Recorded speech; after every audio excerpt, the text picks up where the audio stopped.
Olá, seja muito bem-vindo, seja muito bem-vinda.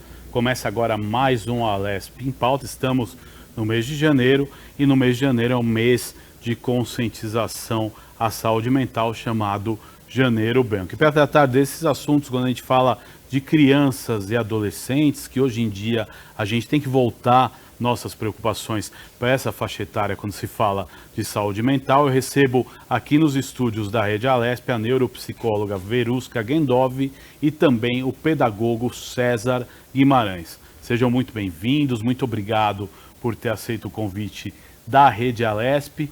Vamos começar, falando da importância de se criar políticas públicas. Muita gente fala, às vezes nem lembro a cor, porque são tantas conscientizações, mas foi uma forma, que encontraram através de informação e conscientização de divulgar a importância da gente estar tão atentos com certas questões, E aí a gente lembra sempre do Outubro Rosa, mas é importante que cada mês realmente tenha as suas conscientizações e o Janeiro Branco é da saúde mental. E a gente volta aí de uma fase que eu acho que nunca vivemos, que foi da pandemia. E aí eu vou começar com a pergunta, como é que está a cabeça das nossas crianças, dos nossos jovens e dos nossos adolescentes no momento? Eu começo com a Verusca. Muito obrigado pela participação. É um prazer poder participar e contribuir de alguma forma. Muito importante falar sobre isso para que os pais, os cuidadores, as famílias possam começar a refletir um pouco sobre como é que está essa condição emocional, essa condição mental dos seus membros familiares, principalmente quando se trata de criança e adolescente. A partir do momento que nós saímos da pandemia, nós criamos um processo emocional em crise aguda e constante, porque nós tivemos que viver em uns 3 mundos diferentes num período muito curto. Nós tínhamos o mundo antes, durante e o pós-pandemia. Isso para a gente, que é adulto, que já está acostumado a lidar com algumas nuances, algumas questões, alguns conflitos, já é difícil, tanto que a gente tem aí o maior número de depressivos, ansiosos e pânico da história do planeta. Agora imagina depois da pandemia a gente ter que lidar com todos esses processos, uma inserção muito aguda às redes sociais, porque antigamente a gente tinha a condição de orientar dizendo, olha, não deixe muito seus filhos nas redes sociais, não deixe muito com o celular, e de repente não tinha outra forma para estudar, não tinha outra forma para você lidar com isso, então infelizmente a gente teve aí uma inserção muito aguda e não bastasse isso, o maior número de órfãos da história, o maior número de conflitos familiares da história, a violência doméstica aumentando muito. Então a cabeça dos nossos jovens, das nossas crianças é entrar em colapso emocional. Nunca tivemos uma quantidade de queixas tão grandes na história e olha que eu atendo há mais de 20 anos. E é impressionante o volume de crises, principalmente tentativas de suicídio, depressão aguda em idades muito pequenas. A gente recebe a partir de 1 ano de idade crianças com depressão aguda. Então você imagina o resultado desse processo todo. Então falar de Janeiro Branco é aquele momento que a gente vai parar um pouquinho a família e dizer, gente, vamos parar um pouco? A gente precisa recomeçar algumas coisas. A gente precisa retomar algumas coisas. E esse processo familiar precisa muito ser assistido, para que a gente possa oferecer um desenvolvimento e um envelhecimento saudável desses nossos jovens. Eles vão ser o nosso futuro. Se a gente não parar agora e começar a trabalhar em cima disso, como é que vai ser o nosso futuro? Exatamente, muito interessante nessa primeira observação. Nós vamos voltar a esse assunto logo mais, mas eu quero a primeira impressão do César, que é pedagogo. Como é que você interpreta, Como é que você entende aí que os nossos jovens, crianças e adolescentes, eles têm saído dessa pandemia? Como é que você vê o cenário atual? É uma loucura total, Eu diria que não é só os jovens. Os jovens são um reflexo dos adultos, Que começou uma discussão. Quando você fala uma discussão sobre a vida, isso pega uma força muito grande. Então ele pega uma proporção que não é uma proporção que nós, como seres humanos, estamos preparados para lidar o dia a dia. Então é uma pressão muito grande que tem sobre todo mundo, sobre toda criança, todo adolescente. E ela, obviamente, não sabe lidar com isso, não consegue lidar com isso, não foi preparado para isso. Então as crianças não aprenderam direito, aí chega no próximo ano, além da preocupação que tinha com a vida dela, pode ser que eu morra, pode ser que uma parente morra, como viram acontecendo. Além disso, tem a preocupação de repetir de ano, a preocupação de ter uma nota boa, de entender o que é trigonometria, pelo amor de Deus. né, misturou tanto com a vida delas que ficou muito bagunçado. E é claro, o conhecimento que ela adquiriu, né, o cognitivo que ela desenvolveu, nos anos da pandemia não se comparam. Eu vou falar, além de pedagogo, né, vou falar como pai. A minha filha fazia as aulas online na minha sala, né, na minha sala de trabalho. E eu via ela estudando, o professor se matando para dar aquela aula e o desenvolvimento foi muito menor do que se estivesse presencial e tal. Então, o pós-pandemia é uma grande recuperação daqueles anos que foram perdidos, né? Daquele tempo todo que não deu para desenvolver quanto deveria ter desenvolvido. Agora você falou em recuperação, né? E a Verusca falou em parar tudo para repensar. O que você acha que é o parar tudo para repensar? Acho que é importante a gente abordar esse tema, Verusca. A gente está vivendo um momento onde tudo é muito rápido, tudo é muito agitado. Parece que o ano mal começa e você já vê que já passaram vários dias e a gente nem percebeu. Daqui a pouco é final do ano de novo. Quando eu digo parar um pouco, é deixar um pouco algumas coisas de lado e começar a priorizar a qualidade de vida da família, a qualidade de vida emocional, a qualidade de vida de construção e começar a buscar quais são os reparos que a minha família precisa, porque nenhuma família é igual. Todas as famílias são diferentes, cada pessoa é diferente, cada cultura, cada forma de funcionar é diferente. Então eu preciso saber como a minha família está funcionando, quais são as coisas que podem melhorar na minha família e principalmente uma recuperação do tempo presencial. Nós precisamos restaurar os vínculos parentais. A gente precisa desse momento.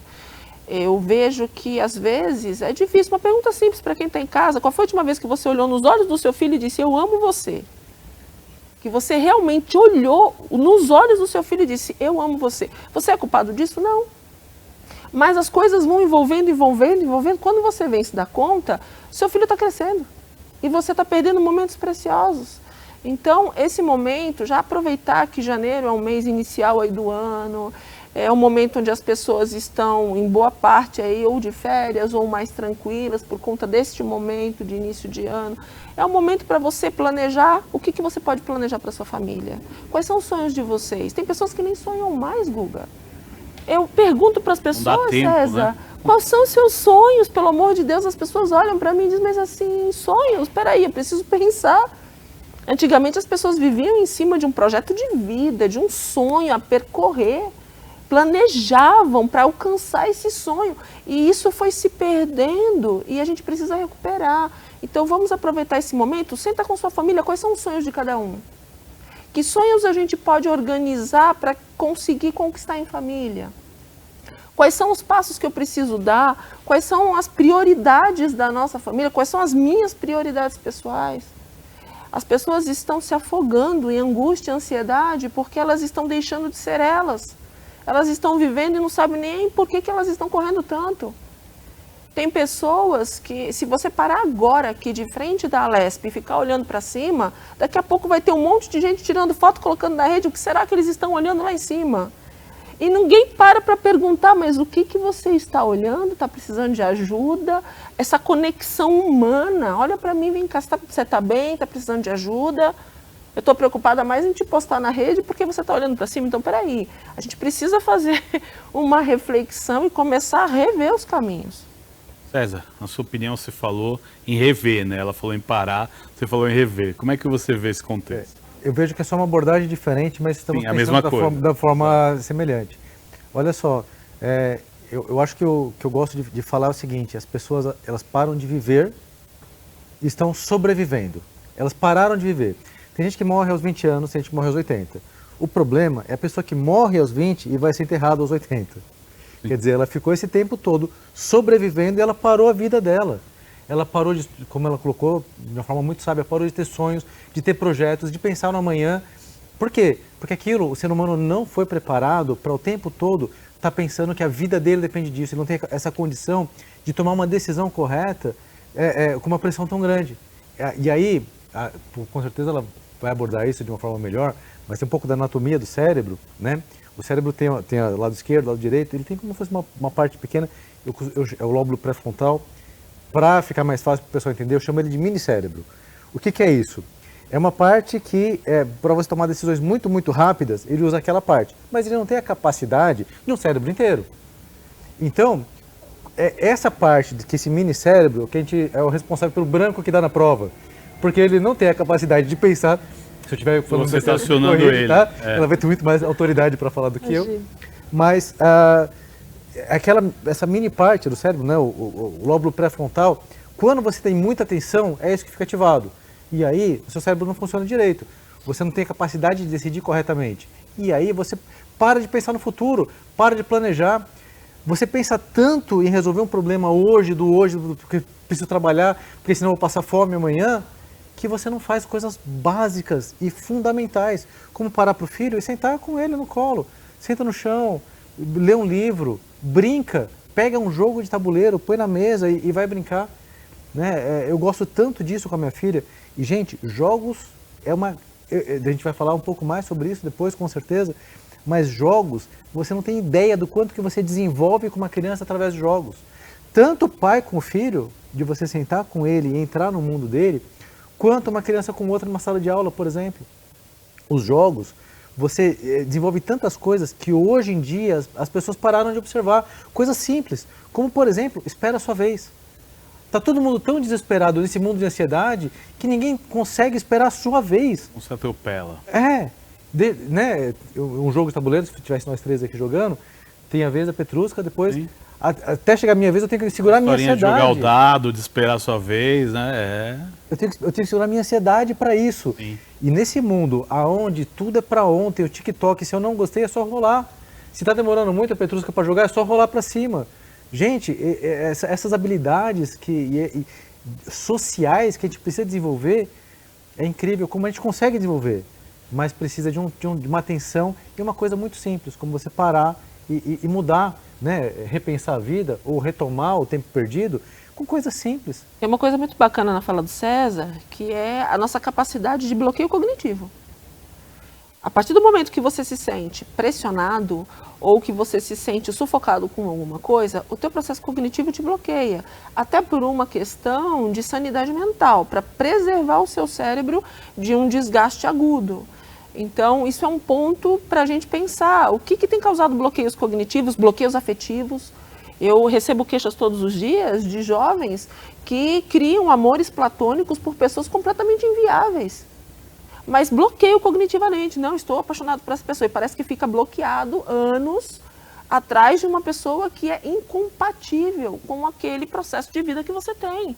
Então, o quanto nós precisamos rever realmente algumas coisas. E sobre a questão dos jogos, o nosso cérebro ele sobrevive por sinapses. Nós planejamos, realizamos, mas nós precisamos de sinapses nervosas que propõem o funcionamento desse cérebro. Então, se eu tenho aqui um jogo, que eu interajo, que eu tenho as regras, que eu tenho a vez de cada um, que eu tenho a minha estratégia de jogo, eu tenho todo um aparato de ações, eu tenho uma quantidade de estimulações. Se eu tenho apenas esse movimento aqui com os dedos no celular, eu tenho outra estimulação, que é muito menor. É muito menor. Ou seja, se eu ficar muito tempo presa só nisso, o meu desenvolvimento vai ser menor. Se eu tenho toda uma quantidade de estimulações, o meu desenvolvimento neurológico vai ser maior. Então, se você tem uma criança que brinca de avião, você está tendo todo um movimento motor, você está tendo planejamento, você está tendo ideias, fantasia, tudo isso é importante. Então, você tem um desenvolvimento muito grande. Essa criança ela vai ter muita expansão no seu desenvolvimento. Se você tem uma criança que muito cedo ela fica presa só no celular, o desenvolvimento dessa criança vai ser muito reduzido. Interessante toda essa questão. Você lembrava dos jogos, né? E hoje os jogos que a nova geração, quando para jogar um tabuleiro, são os mesmos de 30 anos atrás. Nada mudou, né? Isso também é um reflexo, né, dessa questão do instantâneo, né? Mas instantâneo, mas não se cria coisas novas, né? É verdade. Parece que as coisas vão numa velocidade tão grande que as pessoas têm muitas dificuldades de conseguir agregar coisas diferentes que provoquem novas estimulações. A gente precisa ter aqui, para quem também às vezes fica só fixado numa coisa, né? Às vezes tem pessoas de mais idade que têm dificuldade com mudanças. Isso é fato também. E ali o que é importante para a gente. Então, por exemplo, imagina você que está em casa, um aparelho de telefone com um disco. Lembra disso? Você tinha que colocar o dedo e fazer... Não fazer um Não é do negócio meu assim? tempo, mas eu pesquisei muito e... Você imagina que esse telefone, Já ouvi você falar. tinha que pegar, você tinha que girar e girar várias vezes, você tinha que decorar um Doía o número que você ia ligar, você tinha todo um movimento. Mas ele foi a inovação para a época, sem ele a gente não tem o que teria hoje. Então, é importante? É importante, mas hoje a gente vive um outro tempo. Tem muita gente hoje, por exemplo, que tem um telefone fixo e não recebe ligação de ninguém. Paga lá a mensalidade e não recebe ligação de ninguém, porque o tempo é outro. Então, como que eu agrego essa mudança, mas não fico dependente dela? Eu tenho que continuar tendo outros processos. Então, para quem tem mais idade, precisa aprender a agregar aí conteúdos mediante ao momento que a gente está vivendo, que possam ser também estimulantes, que possam promover cognições para o seu processo mental, que vão te desenvolver. Eu vejo pessoas, por exemplo, de muita idade, eu tenho pessoas que eu atendo de 80 e poucos anos, 90, e que tem uma qualidade de saúde mental fantástica, porque está exercitando com línguas, exercitando com atividades. Então, isso é maravilhoso. Então, você vai diminuir, quando você desenvolve, você diminui as possibilidades de ter um Alzheimer, por exemplo. Né? Então, se você tem uma criança que tem uma estimulação também interessante com o que a gente vive, mas propondo outras estimulações, ela vai ter um desenvolvimento fantástico. Então, quais são os seus dons? Quais são os seus talentos? Como é que você pode se desenvolver? Eu acho que é uma pergunta que todo mundo deveria se fazer. Uma questão importante, aí eu quero saber a sua visão, né, César, como pedagogo, né? Como é que a gente deve lidar com os nossos filhos? Nós estamos entrando aí no primeiro tema e falando de uma reavaliação, né?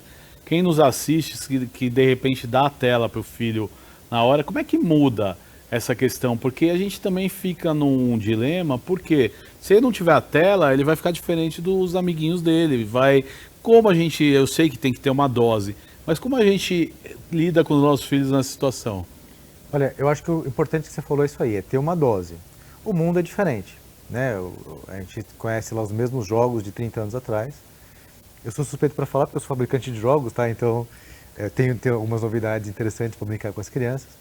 Mas mesmo com a tela, você não pode... Não é viável hoje em dia você sair, por exemplo, num restaurante com amigos, né, e deixar a criança sem a tela. Acaba sendo uma coisa comum acontecer. Agora, realmente está limitado, realmente está organizado. Você organizar com o filho, porque ele vai querer ter um contato social com outros amigos, vai querer... hoje em dia está em modo Roblox, né? Eles vão lá entrar na rede social e vão ficar lá brincando e tudo mais, se conversando. Isso é importante para o desenvolvimento dele. Olha só, o que é muito importante a gente ter em mente é que a base é a mesma, independente desde que a humanidade é humanidade, desde que o mundo é mundo. Então, o relacionamento de você conversar com a pessoa só mudou o meio de conversar. Mas você falar com a pessoa, você não ofender ela, você tratar com carinho, dar valor para os amigos, né? Aquele pessoa que você não gosta tanto, você realmente não dá tanta atenção e não ter aquele contato, só mudou a forma. Porque antes era na rua, né? A gente, na nossa época, imagino que seja mais ou menos a mesma. A gente ia lá na rua, brincava, aquele cara que você não gostava, você só não dava atenção e formava a vida social. E era importante, né? O contraponto, às vezes a briga, né? A discussão, né? Saudável, estava dentro do contexto. Hoje a gente vê que que quando isso acontece é o extremo, né? O menino que entra na escola e mata professor e vários alunos, né? Então talvez tenha muito a ver com isso, pela falta de convivência com as pessoas, né? Exato, uma falta de convivência saudável, né?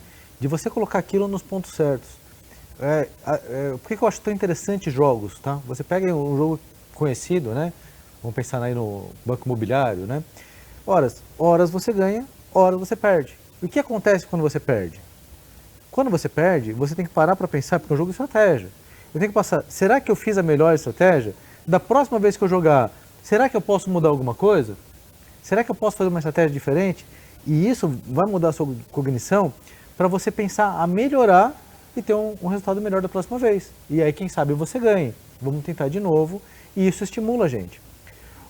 Hoje em dia, qual que é a dificuldade? Você coloca uma situação eletrônica, né, que acaba sendo tanto da realidade que aquela realidade que a criança está inserida, né, qual que ela entende que é o mundo dela, ela não pode perder.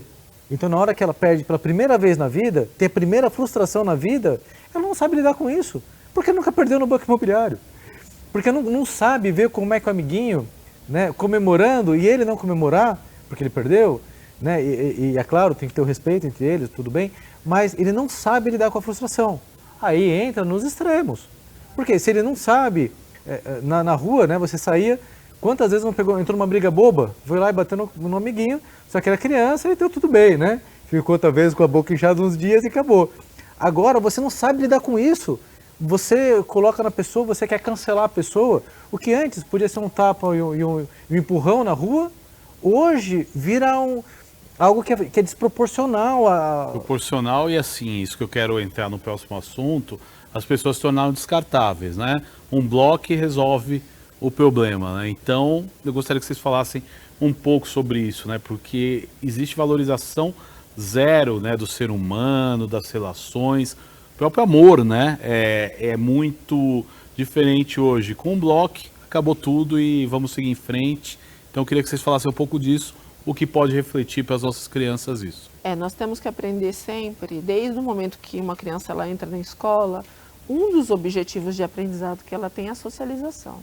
Ela entrou para aprender a sociabilizar, além de todas as atividades naturais de uma escola. Só que hoje parece que essa socialização ela está muito superficial.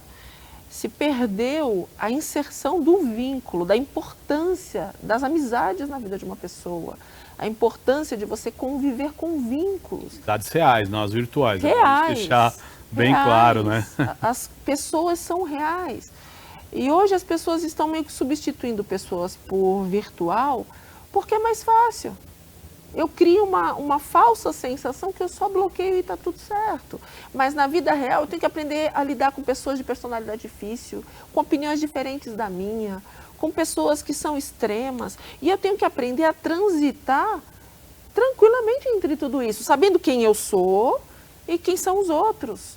Eu respeito o meu espaço e o espaço dos outros, mas esse pensa próximo a mim, então eu vou ter mais vínculo com esse. Esse já é mais extremista, vou colocar meu ponto de vista, mas vou entender que ele não vai concordar comigo, mas vou respeitar o jeito dele pensar. Ninguém é igual. Legal, a gente vai para um rápido intervalo nesse Alesp em Pauta de hoje. A gente já volta discutindo saúde mental, Janeiro Branco e os nossos adolescentes e crianças. É rapidinho, rápido intervalo. Já já eu volto.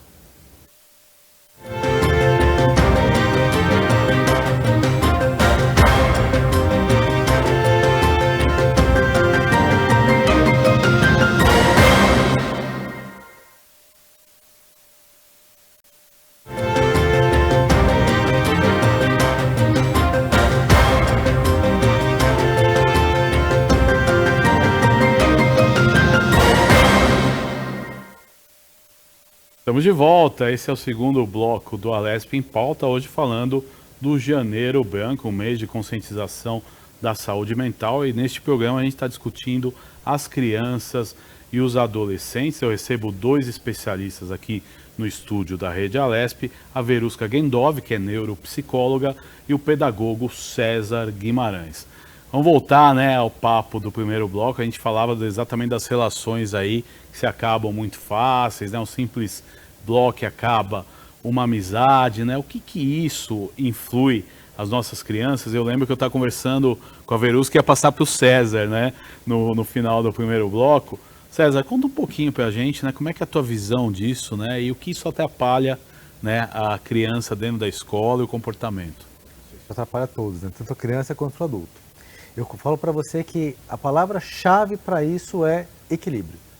Olha só, quando eu era criança, quantas vezes, né, vou contar da minha infância, e eu acho que a maioria dos pais vão se identificar com isso, quantas vezes você briga com a colega, e aí você fica um tempo sem falar com ele, e depois de um tempo você fala assim, poxa, que besteira, eu briguei por nada, né? Só que quando você dá um bloco na rede social, o briguei por nada, poxa, já desfez uma amizade, a pessoa já fica uma mágoa muito grande, que antes era mais fácil de resolver, porque estava sempre vendo, né? Era fisicamente. E você agora era obrigado a ver a pessoa, né? Você não gostava da pessoa, mas você tinha que ter o convívio. Estava né? lá. Então, em alguns casos, olha só, o bloco é necessário. Você tem na rede social, né, pessoas que você não conhece, pessoas que não querem conviver com você, que não querem saber quem você é, não te amam, que são os haters. E nesse caso, a pessoa só abre na sua rede social só para falar mal, só para poder te incomodar. Nesse caso, o bloco é saudável. Não é o caso do bloco saudável, né, de repente uma família, porque não vota no mesmo candidato. E aí você começa a gerar um desconforto tão grande que antes era fácil de você perceber. E aí você se dava conta e voltava atrás. Agora demora muito mais, é muito mais difícil, é muito mais trabalhoso isso. Mas com o equilíbrio, né, você tem que bloquear, tem as pessoas que realmente te odeiam, não os familiares, não os amigos, não as pessoas que vão te agregar e vão te levar para uma vida melhor, para uma vida... Porque você nunca vai chegar a lugar nenhum sozinho. E quando você começa a, por qualquer motivo, descartar as pessoas ao seu redor, você não vai chegar a lugar nenhum mesmo. Então isso é um prejuízo muito grande. Mais uma vez, você sai do modo viver a vida para o modo sobreviver. Como isso não me incomoda hoje, eu não quero mais te ouvir, ponto final. E, poxa, espera um pouquinho, dá uma chance para a pessoa. Vale a pena? Será que o que ela quis dizer só para me ofender? Ou será que ela falou algo porque eu me expressei mal e eu posso corrigir, eu posso pensar de novo a minha vida e tentar de novo e aí melhorar um pouco mais esse relacionamento? Mas eu só vou saber isso quando tiver de novo a palavra-chave, um equilíbrio nas minhas emoções e um equilíbrio nas minhas ações em relação ao que o outro fez. A minha reação tem que ser coerente. Pois é, a gente já falou, né, que é hora de refletir, de parar, de pensar, mas a gente tem um bonde andando, aí um trem andando, né? No caso eu falei bonde, mas é um trem bala, né, nos dias de hoje.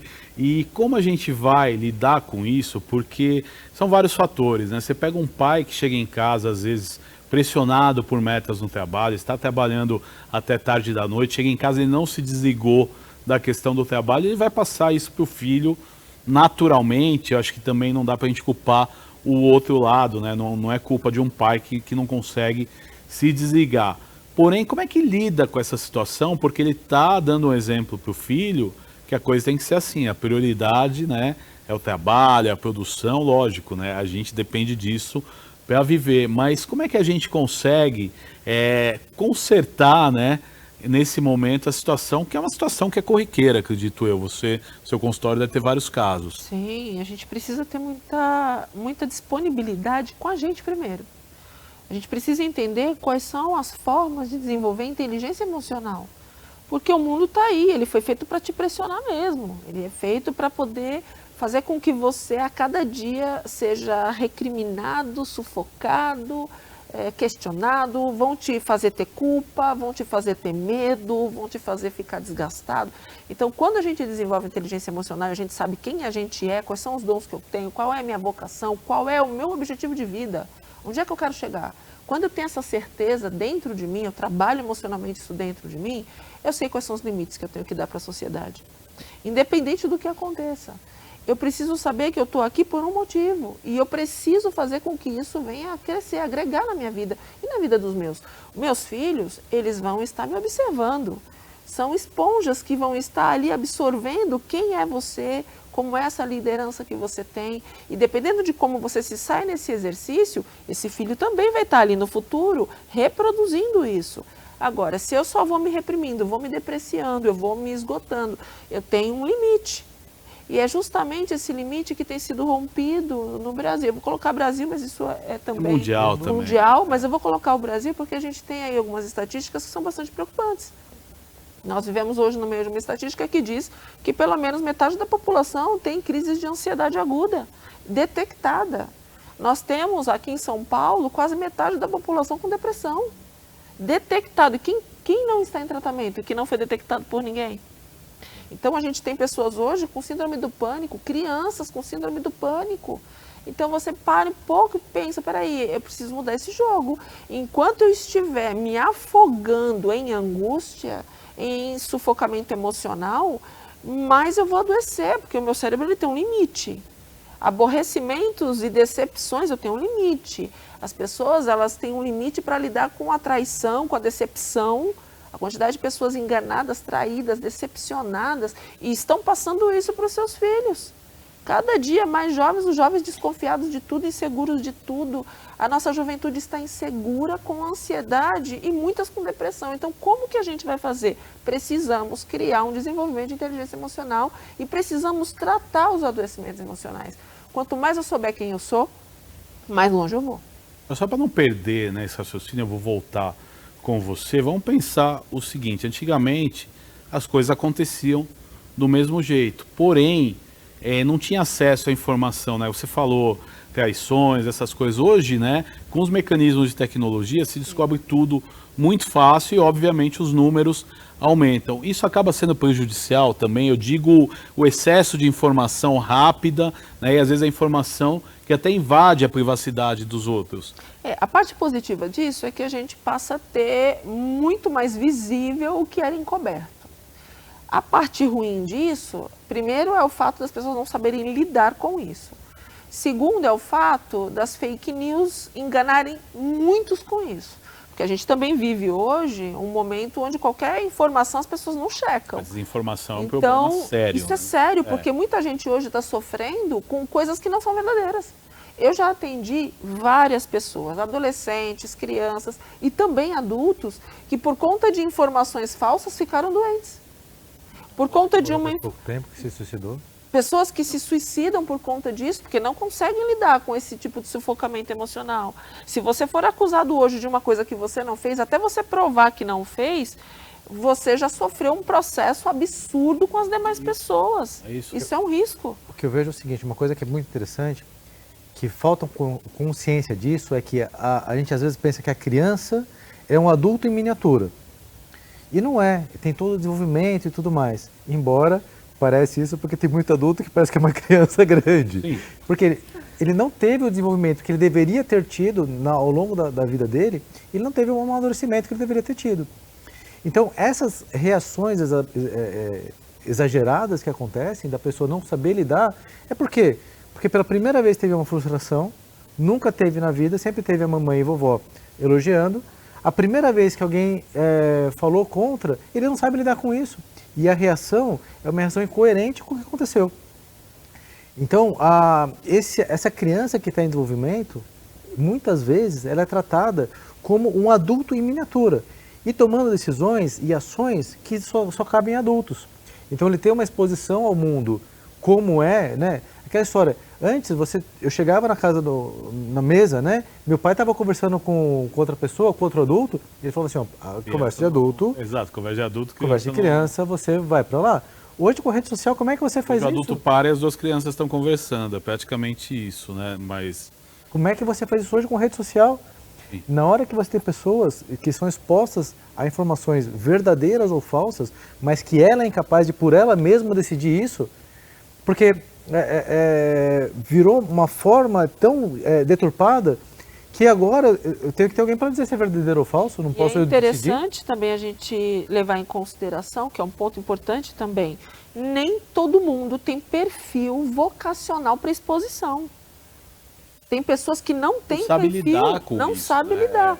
Até tem, às vezes, uma educação mais tradicional, até tem um perfil ali acontecendo mais conservador, porém, não tem perfil vocacional, não consegue olhar para uma câmera e falar, por exemplo. Sim.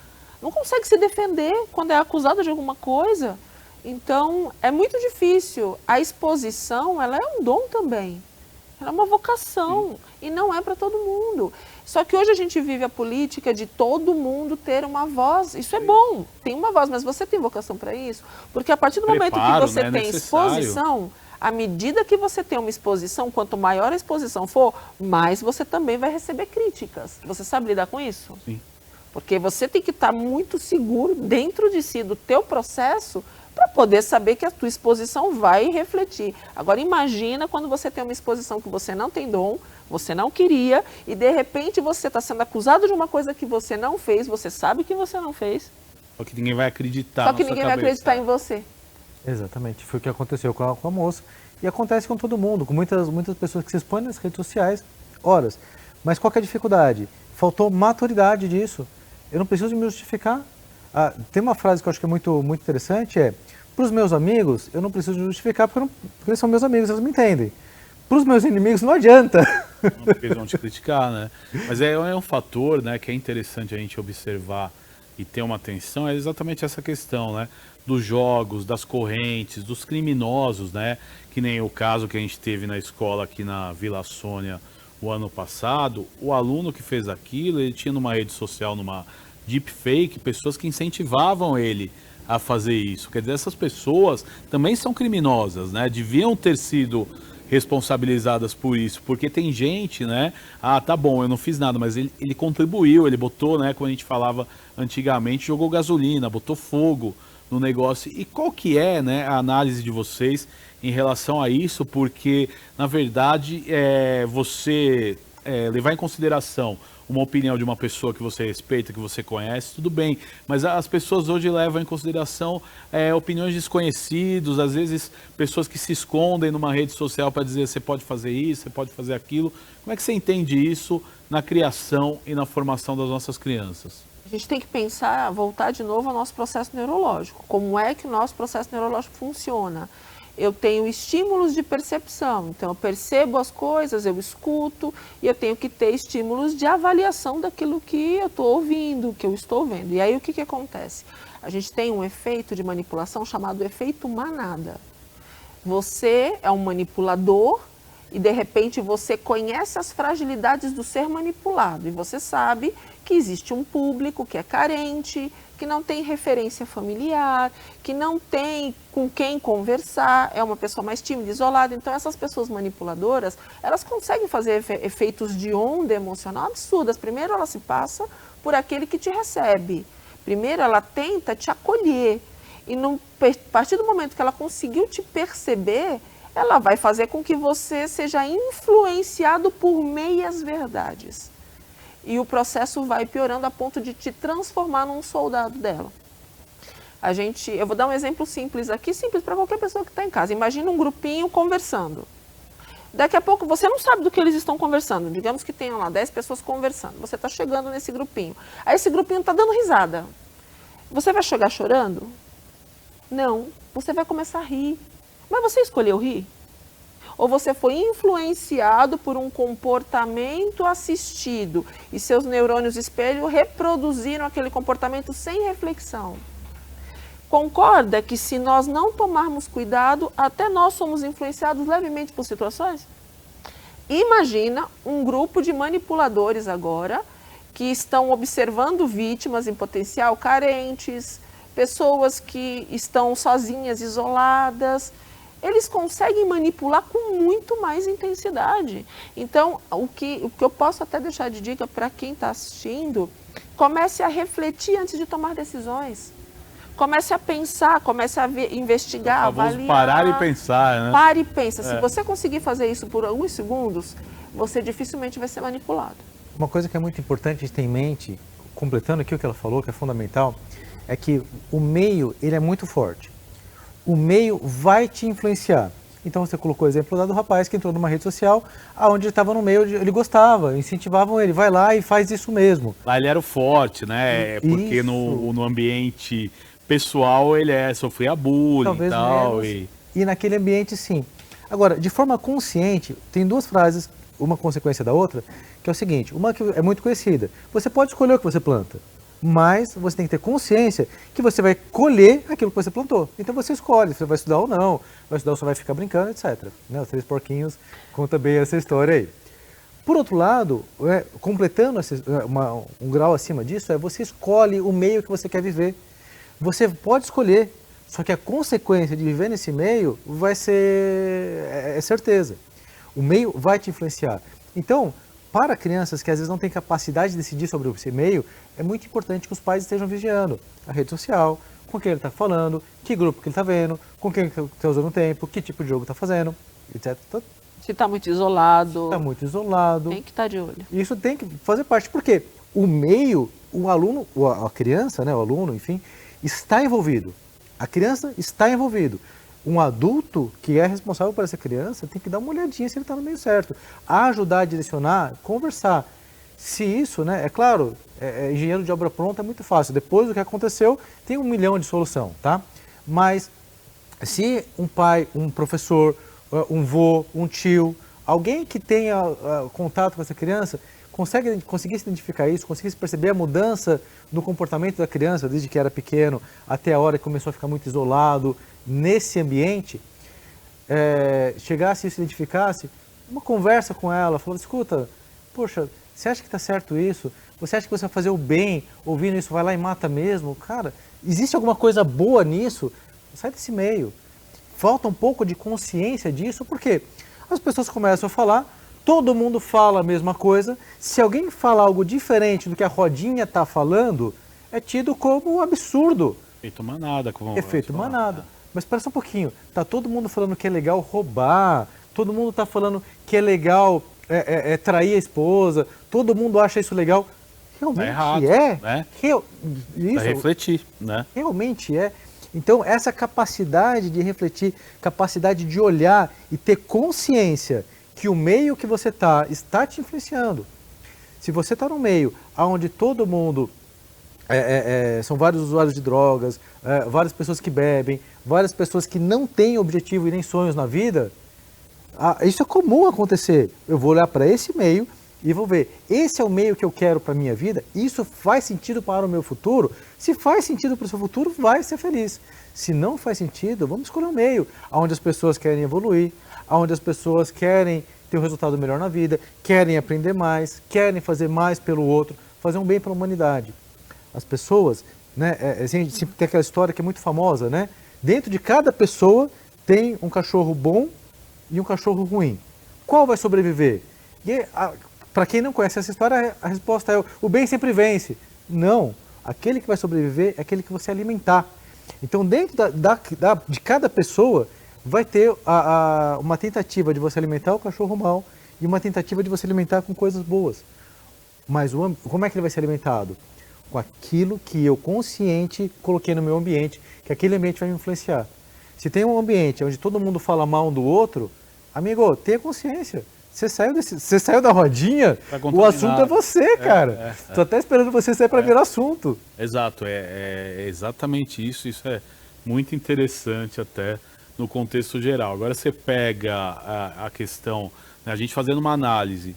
A sociedade, ela não está sendo negligente, porque essas redes sociais, primeiro, quando surgiram, você só podia se inscrever se você fosse maior de 18 anos. Praticamente se convencionou que qualquer pessoa podia entrar, basta o pai autorizar e tal. Então a sociedade em si não foi permissiva nessa questão? Eu acredito que tem muita coisa, por ser muito novo, a gente ainda está se adaptando. Tem muita coisa que a gente ainda está encontrando formas e meios. E é interessante também que as pessoas são fogo, né? Elas encontram formas também de driblar os processos. E você tem sempre que estar atento para criar outras formas de limitar o que estão tentando driblar. Então é uma briga constante. Por isso a importância. Eu acho que tem que se voltar dentro do ser humano. Acho que a grande descoberta de tudo isso somos nós. Quem nós somos? Se nós tivermos um trabalho emocional, se nós estruturarmos o nosso processo emocional, nós vamos refletir mais, não vamos cair tanto em situações difíceis ou golpes, como a gente vê também por aí. Você vai conseguir, pelo menos, avaliar a situação e não vai se permitir uma série de coisas e vai passar a fazer as escolhas que precisam ser feitas. Agora, se nessa descoberta você perceber que você tem limites, que você tem dificuldades, que você tem deficiências, porque tem isso também. Então vai trabalhar isso, vai fazer com que você tenha um desenvolvimento para que você não seja vítima de uma sociedade que vai te devorar. Se você não estiver preparado, você vai acabar sofrendo as sequelas disso. Então, a gente tem hoje muitas informações, a gente tem vários canais de orientação, a Alesp mesmo tem sido um grande canal de orientação, tem levado informação para a população, e a importância de você poder assistir esses conteúdos e tirar algo para a sua vida. O que você pode tirar dessa conversa hoje? Por exemplo, isso está acontecendo para melhorar a vida de quem está em casa. Então, que a gente possa trazer tudo aquilo que é de bom e aquilo que não serve para você, se desfaça. Porque o desenvolvimento é isso, é você tirar de você aquilo que não te serve mais e utilizar aquilo que pode te servir agora e vai ser bom para você. Se você também ficar preso, você não desenvolve. Então a gente precisa ter essa avaliação. Gente, nós estamos caminhando para o final desse nosso programa, dava para a gente jogar muito mais temas na roda aí. Eu vou convidar vocês aí para a gente gravar mais nesse mês de janeiro e falar mais de Janeiro Branco, que é um assunto de extrema importância porque lida com a saúde mental aí das crianças, dos adolescentes, dos adultos e da terceira idade. Quer dizer, é um negócio muito amplo para a gente trabalhar, e a Rede Alesp vai cumprir esse papel aí, trazendo informação de qualidade para a população. Mas no próximo encontro a gente fala mais sobre isso. Então, obrigado ao César, obrigado ao Verusca, obrigado a você que assistiu esse programa conosco. Você pode ver e rever este e outros programas em nosso canal no YouTube. Até um próximo encontro. Tchau.